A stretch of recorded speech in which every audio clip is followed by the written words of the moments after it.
नमस्कार साथियों। यदि शांतिपूर्ण आंदोलन आंदोलन से अपनी मांगें पूरी ना हो तो हिंसा का सहारा लेना ही पड़ता है। ऐसा ही कुछ आज लद्दाख जो कि लद्दाख के लेह में जिस प्रकार की आज हिंसक झड़प छात्रों और पुलिस के बीच हुई, वह बहुत ही सोचनीय विषय है। कुछ ही समय पूर्व नेपाल, बांग्लादेश इन क्षेत्रों से भी हम ऐसे छात्र आंदोलन देख चुके हैं। लेह में जो आज आंदोलन हुआ वह मुख्यतः उनके पूर्ण राज्य के दर्जे छठवें अनुसूची के अंतर्गत लाने, उनकी स्वतंत्रता, स्थानीय स्वायत्ता आदि से संबंधित मामलों के लिए ये हुआ।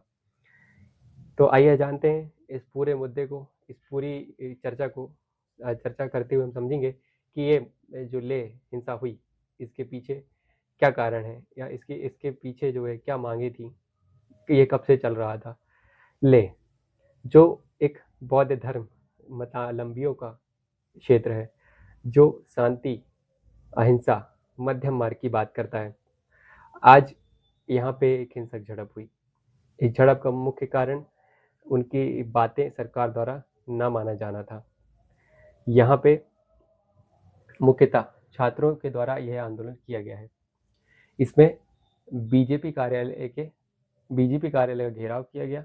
वहाँ पे कार्यालय के बाहर बाइक वगैरह जलाने की कोशिश की गई, जिसे पुलिस ने आंसू गैस के गोले और लाठीचार्ज के द्वारा रोका। या वह राज्य की मांग को लेकर चल रहा था। प्रदर्शनकारियों द्वारा सत्ताधारी बीजेपी कार्यालय को घेरा गया। प्रदर्शनकारी में लेह एपेक्स बॉडी के युवा विंग के छात्र थे, क्या युवा नेता थे। इसका मुख्य कारण यह था कि 15 लोगों का एक समूह 10 सितंबर से भूख हड़ताल पर था, जिससे 2 लोगों की हालत गंभीर हो गई और उन्हें अस्पताल ले जाना पड़ा। इस मामले ने इन 2 लोगों के अस्पताल भर्ती होने से इस मामले ने इतना तूल पकड़ा कि यह हिंसक झड़प के रूप में परिवर्तित हो गया। मांगे क्या थी उनकी, यदि हम जाने तो लद्दाख को वो पूर्ण राज्य का दर्जा दिया जाए। छठवीं अनुसूची के तहत लाने की मांग थी उनकी। इसमें स्थानीय स्वायत्ता, सांस्कृतिक विविधता का संरक्षण, पर्यावरण संरक्षण आदि जैसे मुद्दे इनके प्रमुख मुद्दे थे। यदि इसकी पृष्ठभूमि जाने तो यह पिछले कई सालों से, या फिर कहें कि हम जब से जम्मू कश्मीर नए रूप में परिवर्तित हुआ है तब से ही चला आ रहा है। क्योंकि जम्मू कश्मीर साल 2019 जम्मू कश्मीर पुनर्गठन विधेयक पास होता है दोनों सदनों से। जम्मू कश्मीर और लद्दाख दोनों को अलग अलग केंद्र शासित प्रदेशों में बांट दिया जाता है। लेकिन कुछ ही समय बाद जम्मू कश्मीर में विधानसभा की बहाली की जाती है, वहां विधानसभा गठित की जाती है। मुख्यमंत्री का चुनाव भी अभी कुछ समय पूर्व या इसी वर्ष हुआ है। इस प्रकार का कोई भी वैधानिक निकाय लद्दाख में व्यवस्थित या उसकी स्थापना नहीं की गई थी। इसी मांग को लेकर वहां पे यह आंदोलन की शुरुआत हुई।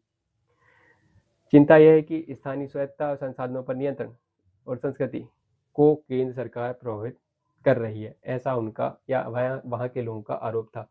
नवंबर 2022 में भी जब यूटी को बने 3 वर्ष हो चुके थे, तो लेह और करगिल में विरोध प्रदर्शन हुए केंद्र सरकार के विरुद्ध। वही मांग थी, संपूर्ण राज्य का दर्जा, छठवीं अनुसूची में स्थान, संसदीय सीटों का उचित निर्धारण।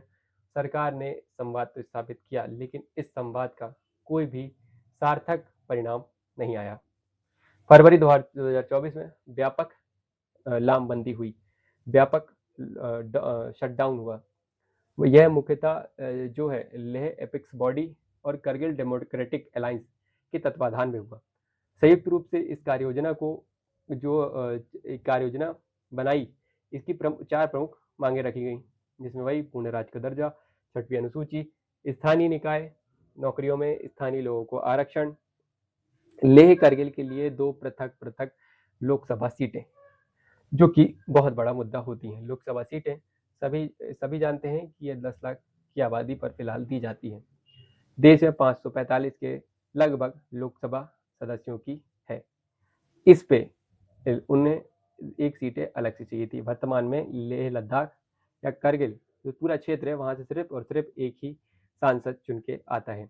2019 में यहाँ पे भाजपा का सांसद चुना गया था, लेकिन अभी वर्तमान स्थिति में एक निर्दलीय सांसद को चुना गया है, जो कि संभवतः दर्शाता है कि वहाँ के लोग भाजपा के या बीजेपी के लिए या मतलब बीजेपी को वो कितनी बड़ी अपने लिए समस्या मानते हैं। क्यों? क्योंकि बीजेपी ने उनके साथ राज्य का दर्जा तो छीनी ही छीनी, विधायिका भी छीन ली।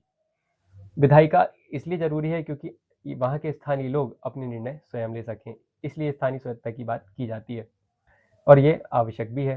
क्यों? क्योंकि क्षेत्र विशेष की जो भी समस्या है वहाँ क्षेत्र के ही लोग संभाल सकते हैं। फरवरी यदि हम बात करें कि इन सारी बातें, इन सारी मांगों को तो रखा ही गया था। पूरे 24-25 जो गया है, ये सत्र जो गया है, इसमें कई विरोध प्रदर्शन, आमरण अनशन, विभिन्न स्थानीय संगठनों के द्वारा विरोध प्रदर्शन जारी रहे।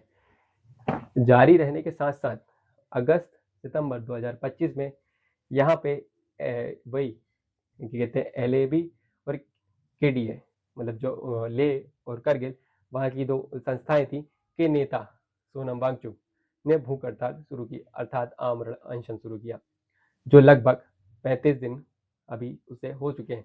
वहीं उसी अनशन पे 2 लोगों की स्थिति बहुत गंभीर हो गई, उसी कारण उन्हें अस्पताल में भर्ती कराया गया। यह स्थिति ही हिंसक झड़प का मुख्य कारण बनी। हिंसा उन्होंने बहुत शांतिप्रिय तरीके से या ढंग से यह आंदोलन को अंजाम तो दिया, लेकिन सरकार के द्वारा बात न मानने के कारण उन्हें इस हिंसा का सहारा लेना पड़ा। जनता आपसे मांग करती है कि आप उसके हितों की रक्षा करें, न कि उसके विरुद्ध ही किसी प्रकार की क्रिया या फिर षड्यंत्र कर दे। सोनम वांगचुक या फिर लद्दाख मेन स्ट्रीम मीडिया में कहीं से कहीं तक उनकी कोई न्यूज ही नहीं रही है। मेन स्ट्रीम मीडिया उन्हें कवर ही करते नहीं दिखा है। यदि ये न्यूज संभवतः मेन स्ट्रीम मीडिया कवर करता तो संभवतः कुछ सार्थक हल निकल सकता था, जो कि नहीं हुआ है। साथ ही यह जो 6वीं अनुसूची है, यह इसका अभी यदि इसकी स्थिति जाने तो ये असम, मिजोरम, त्रिपुरा और मेघालय जैसे राज्यों में लागू है। इसमें मुख्यतः जनजातियां जो है, जनजाति क्षेत्रों की स्वायत्तता उन्हीं के हवाले की जाती है। वहाँ के जो भी आर्थिक, नैतिक, सांस्कृतिक मुद्दे रहते हैं वो वही सॉल्व करते हैं या उन्हीं के नेतृत्व में उनका निदान किया जाता है। वहाँ पर कोई भी बाहरी व्यक्ति आके न बस सकता है, न वहाँ की जमीनों की खरीद फरोख्त कर सकता है। वहाँ पे उसी जनजाति के लोग ही खरीद, बिक्री या फिर उत्पादन करने के लिए सक्षम होते हैं।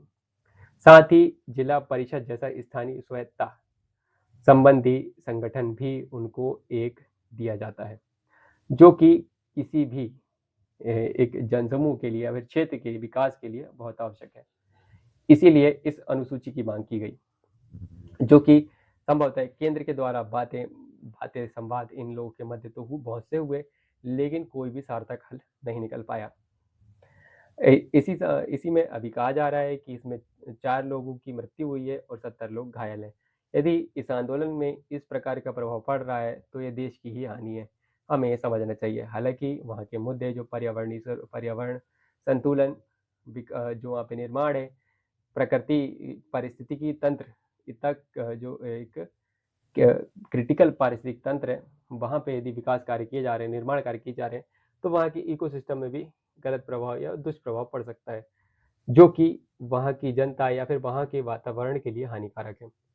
इसीलिए यह आंदोलन किया जा रहा था। हालांकि यही है कि ये ऐसे आंदोलन या ऐसी हिंसक झड़पें ना हो तो उचित है। इसमें आपकी क्या राय है, आप कमेंट करके बता सकते हैं। हालांकि देखते हैं कि सोनम वांगचुक ने भी इस मुद्दे में कुछ बोला है, बाकी उसकी डिटेल अभी हमें प्राप्त नहीं हुई है। जब हम ये शो आज बना रहे हैं तब हमारे पास जितनी डिटेल प्राप्त हुई है वही हमने आपसे कही है।